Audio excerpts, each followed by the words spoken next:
یہ کئی وقتوں کی بات ہے۔ خالد نامی ایک بچہ اپنی نانی کے ساتھ ایک چھوٹے سے قصبے میں رہتا تھا۔ ایک دن اس کے قصبے اور آس پاس کے علاقوں میں ایسی وبا پھیلی جس کے باعث خالد کے والدین فوت ہو گئے۔ ان کی وفات کے بعد نانی نے خالد کو اپنے پاس بلا لیا۔ وہ سلائی کڑھائی کر کے کچھ کما لیتی تھی اور خالد بھی محنت مزدوری کر کے نانی کا بوجھ ہلکا کرتا۔ اس طرح ان دونوں کا گزر بسر ہو رہا تھا۔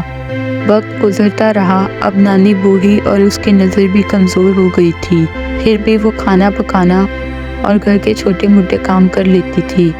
خالد جوان ہو گیا تھا، اب گھر کی ساری ذمہ داری اس کے کندھوں پر تھی۔ گرمی کے دن تھے، خالد کھیت میں ایک کسان کے پاس مزدوری کر رہا تھا کہ گرمی کے سبب اس کو چکر آیا اور وہ وہیں گر پڑا۔ کسان فوراً خالد کو حکیم کے پاس لے گیا۔ حکیم نے اس کا معائنہ کر کے دوا دی۔ دوا کھانے سے اس کی طبیعت بہتر تو ہو گئی، لیکن وہ کافی کمزور ہو گیا تھا۔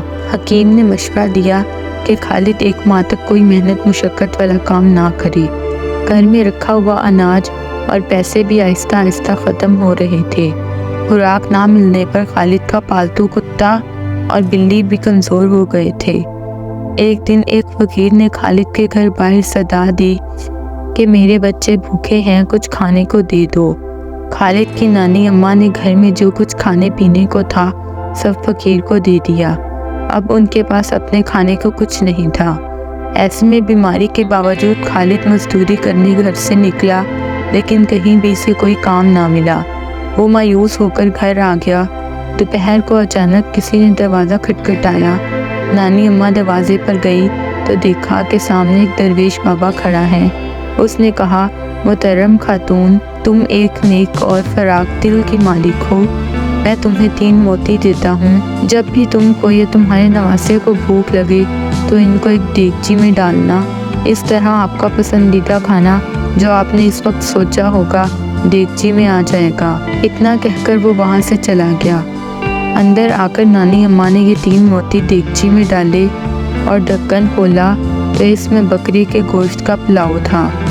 اس طرح روزانہ ایک نیا کھانا انہیں کھانے کو مل جاتا۔ نہ صرف خالد اور اس کی نانی اماں روزانہ مزے مزے کے کھانے کھاتے، بلکہ پورے قصبے میں بھی تقسیم کرتے۔ ایک دفعہ وہی بزرگ نانی اماں کے خواب میں آئی اور کہا کہ اے نیک دل عورت، قصبے کے لوگوں کو کھانا کھلانے سے بہتر ہے کہ تم ان کے لیے روزگار کا بندوبست کرو۔ ابھی اٹھ کر یہ 3 موتی اپنی بڑی صندوق میں رکھو۔ صبح صندوق کھولو گی تو وہ سکوں سے بھری ہوئی ہوگی۔ ان سکوں سے سامان خرید کر ایک بڑی دکان کھول لینا اور قصبے کے کچھ ضرورت مندوں کو وہاں کام پر رکھ لینا۔ دکان سے خوب برکت ہوگی۔